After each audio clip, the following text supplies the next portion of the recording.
దేవుని వాక్యమును గమనించినప్పుడు చూడండి, ప్రతి వ్యక్తితో దేవుడు ప్రతిరోజు ఏమంటున్నాడో తెలుసండి. చూడండి, ఆ వాక్యాన్ని ఒకసారి చూద్దాం. లూకాసు వార్త 1వ అధ్యాయము, లూకాసు వార్త 1వ అధ్యాయము 13వ వాక్యం. లూకాసు వార్త 1:13. ప్రతిరోజు అప్పుడు ఆ దూత అతనితో, జకర్యా, భయపడకుము, నీ ప్రార్థన వినబడినది. నీ భార్య అని ఎలిజబెత్ నీ కుమారుని కనును, యోహాను అని పేరు పెట్టుదు. చదవబడిన వాక్యంలో దేవుని దూత జకర్యాతో చెప్పే విషయం ఏంటంటే, భయపడకము. ఏమంటున్నాడండి గబ్రియలు? భయపడకము. లూకాసు వార్తలో 1వ అధ్యాయము 1:30. ఆమె ఆ మాటకు బహుగా తొందరపడి ఈ శుభవచనం ఏమిటో అని ఆలోచించుకొనిచుండగా దూత, మరియా, భయపడకము, దేవుని వలన నీవు కృప పొందితివి.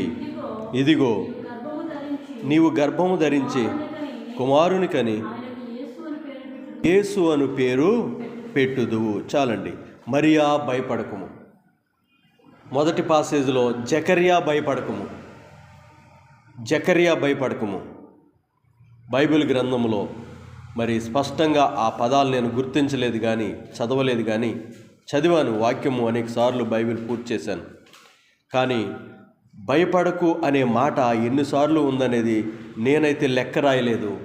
ఇప్పటికీ అనేక మంది సేవకుల నోట, ఇప్పటికీ అనేక సార్లు వాట్సాప్ గ్రూప్ ద్వారా బైబిల్ గ్రంథంలో భయపడకు అనే మాట 365 సార్లు వ్రాయబడిందని నా దృష్టికి, నా గమనానికి దేవుడు అనేక సార్లు తీసుకుని వచ్చాడు.